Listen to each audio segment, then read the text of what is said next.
एक बेटे ने अपने पिता से बहुत प्यारी बात पूछा। उसने कहा कि पापा, आपने देखा होगा जब माँ मुझे अपने गोद में उठाती है तो वो मुझे अपनी कमर के पास रखती है, लेकिन जब आप उठाते हो तो कंधे के ऊपर बैठा लेते हो, ऐसा क्यों? उस लड़के के पिता ने बड़ा ही सुंदर जवाब दिया। पिता ने कहा, बेटा, माँ चाहती है कि उसके संतान की नजर वहां तक जाए जहां तक वो स्वयं देख सकती है, जबकि एक पिता चाहता है कि उसकी संतान वहां तक देख सके जहां तक कि उसकी खुद की नजर नहीं पहुंच सकती। दोस्तों, ये बात बिल्कुल सत्य है।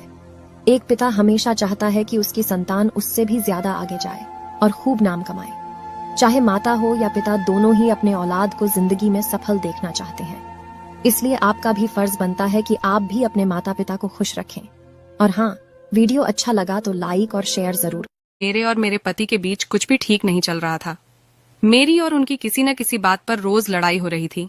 एक दिन मैंने सारी बातें भैया को बताई तो भैया ने कहा, तुम एक काम करो, कुछ दिन के लिए हमारे घर आ जाओ। जब तुम दोनों कुछ दिन के लिए अलग रहोगे तब तुम दोनों को एक दूसरे की कीमत का एहसास होगा। मैं कुछ दिन के लिए पति का घर छोड़कर भाई के पास आ गई। पर कहते हैं ना भाई, चाहे कितना भी अच्छा क्यों ना हो, परंतु अगर कोई काम भाभी की मर्जी के बिना किया जाए तो घर का माहौल अच्छा हो ही नहीं सकता। भाभी को लगने लगा था कहीं ऐसा ना हो मैं हमेशा के लिए ही मायके में रुक जाऊं, इसलिए चलते फिरते मुझे ताने मारती रहती थी। वह बातों ही बातों में मुझसे कहती कि ये घर छोड़ने वाली लड़कियों का ना कोई घर नहीं होता। मैं भी भाभी के इशारे अच्छे से समझती थी।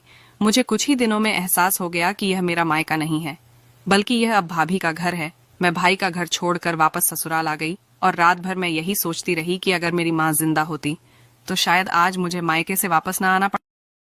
जब एक औरत का घर बर्बाद हो रहा होता है तो उसके घर को बर्बाद करने वाले उसके आसपास रहते हैं, और जब उसका घर पूरी तरह से बर्बाद हो जाता है तब उसके आसपास कोई नहीं भटकता, यहाँ तक कि उसका हाल चाल भी कोई नहीं लेता।